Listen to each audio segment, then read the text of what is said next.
Hello friends, welcome to my YouTube channel Sonam Chemistry Classes. Friends, this is the lecture number 14 of BSc second semester chemistry important question series. Friends, आज के lecture में हम बात करेंगे जो हमारी BSc second semester chemistry की जो यूनिट सेकंड है that is chemistry of protein के कुछ इम्पोर्टेंट ऑब्जेक्टिव टाइप क्वेश्चंस जो आपके एग्ज़ाम में आने के चांसेस काफ़ी हाई हैं। तो अगर आप हिंदी मीडियम या फिर इंग्लिश मीडियम स्टूडेंट है, ये लेक्चर दोनों टाइप के स्टूडेंट के लिए बेनिफिशियल है। Now without wasting our time let's start our lecture. तो यहाँ पर पहला क्वेश्चन है हमारा, proteins are composed of. Hindi में भी लिखा है मैंने, प्रोटीन मिलकर बनी है। तो जो पहला लेक्चर था यूनिट सेकंड का, उसमें मैंने आपको बताया था कि प्रोटीन होती क्या है। प्रोटीन एक्चुअली हमारे 20 अमाइनो एसिड क्या होते हैं, डीएनए से कोड होते हैं और फिर क्या होते हैं, एक लंबी चेन बनाते हैं एक दूसरे से पेप्टाइड लिंक के थ्रू। क्या होते हैं, 20 अमाइनो एसिड जुड़ते हैं, स्पेसिफिक अमाइनो एसिड, और फिर क्या करते हैं, वो प्रोटीन का निर्माण करते हैं। तो प्रोटीन किससे मिलकर बनी है, प्रोटीन अमाइनो एसिड से मिलकर बनी है। सेकेंड क्वेश्चन है हमारा, ज्विटर आयन एक्सिस्ट इन विच मीडियम। हिंदी में लिखा है ज्विटर आयन किस मीडियम में एक्सिस्ट करता है। तो ज्विटर आयन पर भी मैंने आपको लेक्चर में बताया था। सबसे पहले ज्विटर आयन समझ लेते हैं, रिवाइज कर लेते हैं कि ज्विटर आयन होता क्या है। तो यहाँ पर ज्विटर आयन की डेफिनेशन लिखा है zwitter ion is a neutral molecule containing both formal positive and negative charges on different atoms resulting in a net charge of 0। तो ज्विटर आयन क्या होगा, ज्विटर आयन ऐसा मॉलिक्यूल होगा जिसमें हमारा पॉजिटिव चार्ज भी मिलेगा हमें देखने को और नेगेटिव चार्ज भी मिलेगा, लेकिन डिफरेंट एटम्स में होगा। एक मॉलिक्यूल के डिफरेंट एटम्स पर पॉजिटिव एंड नेगेटिव दोनों चार्ज होंगे। अगर हम इस मॉलिक्यूल को न्यूट्रल मीडियम में रखें, न्यूट्रल मीडियम यानी कि जैसे कि वाटर क्या होता है, हमारा न्यूट्रल सॉल्यूशन होता है, ना तो उस पर पॉजिटिव चार्ज होता है ना ही वो नेगेटिव चार्ज होता है, ना ही वो एसिडिक होता है ना ही वो बेसिक इन नेचर होता है। तो वो क्या होगा, हमारा न्यूट्रल सॉल्यूशन होगा। तो इस तरह के सॉल्यूशन में अगर हम इस तरह के मॉलिक्यूल को रखेंगे तो हमें क्या मिलेगा, हमें नेट चार्ज 0 मिलेगा।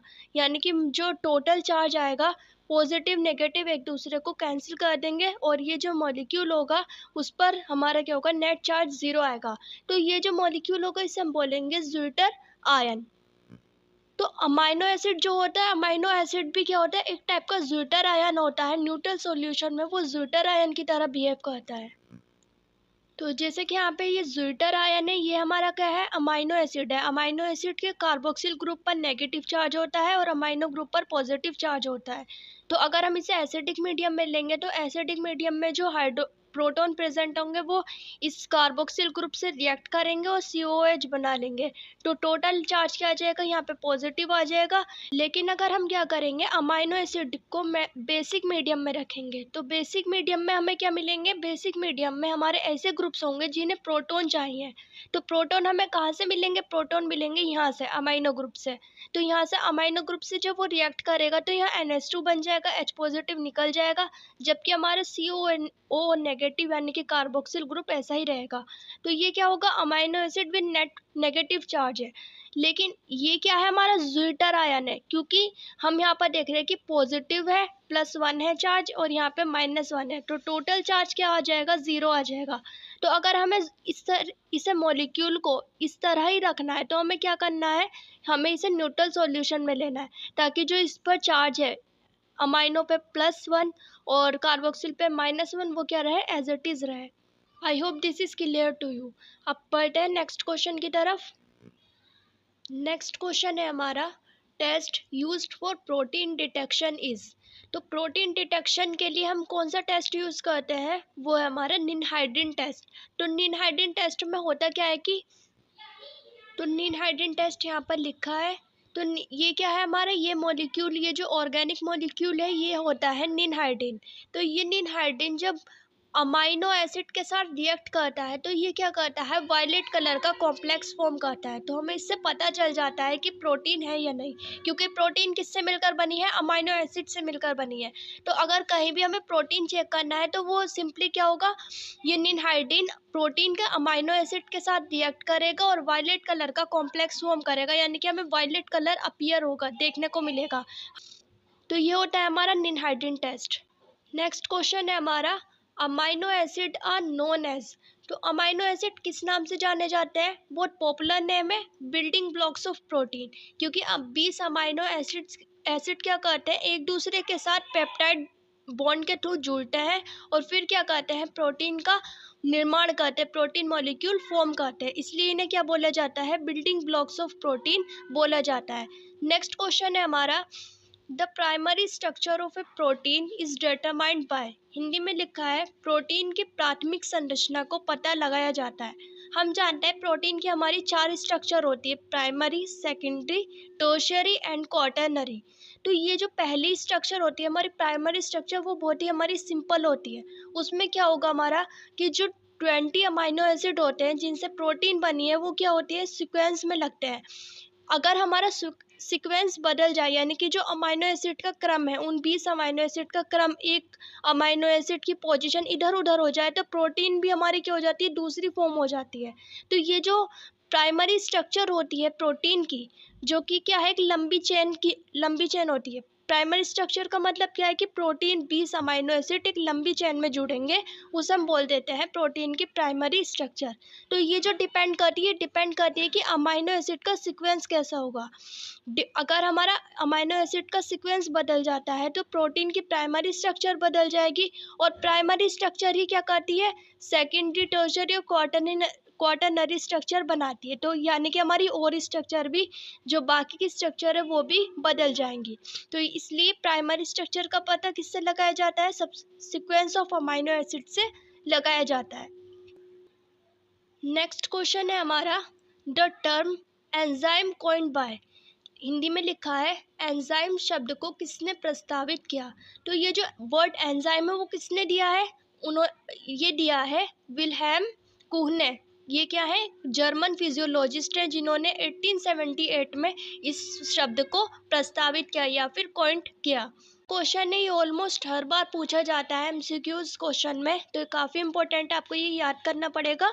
नेक्स्ट क्वेश्चन है हमारा, how many amino acids are present in proteins, यानी कि कितने अमाइनो एसिड मिलकर प्रोटीन का निर्माण करते हैं। तो हम जानते हैं कि एक प्रोटीन मॉलिक्यूल हमारा किससे मिलकर बना है, 20 अमाइनो एसिड से मिलकर बना होता है, जिसमें ये 20 अमाइनो एसिड में से 9 क्या होते हैं, हमारे एसेंशियल अमाइनो एसिड होते हैं, यानी कि ऐसा अमाइनो एसिड होते हैं जो हमारी बॉडी खुद प्रोड्यूस नहीं कर सकती, वो हम अपने खाने के थ्रू, डाइट के थ्रू क्या करते हैं, उन्हें अंदर लेते हैं, बॉडी के अंदर लेते हैं, ताकि वो क्या कर सके, प्रोटीन बना सके। जबकि हमारे 11 क्या होते हैं, ऐसे नॉन एसेंशियल अमाइनो एसिड होते हैं, यानी कि ऐसा अमाइनो एसिड जो बॉडी खुद ब खुद सिंथेसाइज कर सकती है, यानी कि खुद ब खुद निर्माण कर सकती है, बाहर से हमें खाने के थ्रू या फिर किसी भी चीज़ के थ्रू उसे उन अमाइनो एसिड को लेने की ज़रूरत नहीं है। नेक्स्ट क्वेश्चन है हमारा, when an amino group of one amino acid reacts with the carboxyl group of another amino acid, it is called peptide bond. यानी कि जब एक अमाइनो एसिड का एक अमाइनो ग्रुप किसके साथ रिएक्ट करता है, दूसरे अमाइनो एसिड के कार्बोक्सिल ग्रुप के साथ रिएक्ट करता है, तो उस बॉन्ड को हम क्या बोलते हैं, उस बॉन्ड को हम बोलते हैं पेप्टाइड बॉन्ड।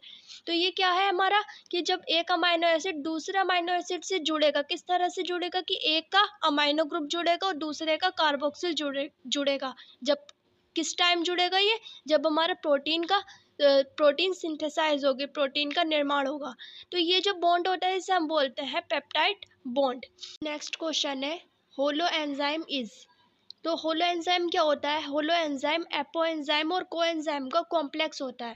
अब ये क्या होता है, तो हम जानते हैं कि जो हमारी बॉडी में जितनी भी केमिकल रिएक्शन होती है, मेटाबॉलिक रिएक्शंस होती है, तो उनमें एंजाइम क्या होते हैं, बहुत इंपॉर्टेंट रोल प्ले करते हैं। चाहे हमें क्या करना, फूड को डाइजेस्ट करवाना हो या फिर और भी जितने भी इम्पोर्टेंट मेटाबॉलिक रिएक्शंस होती है उनमें बहुत इंपॉर्टेंट रोल प्ले करते हैं।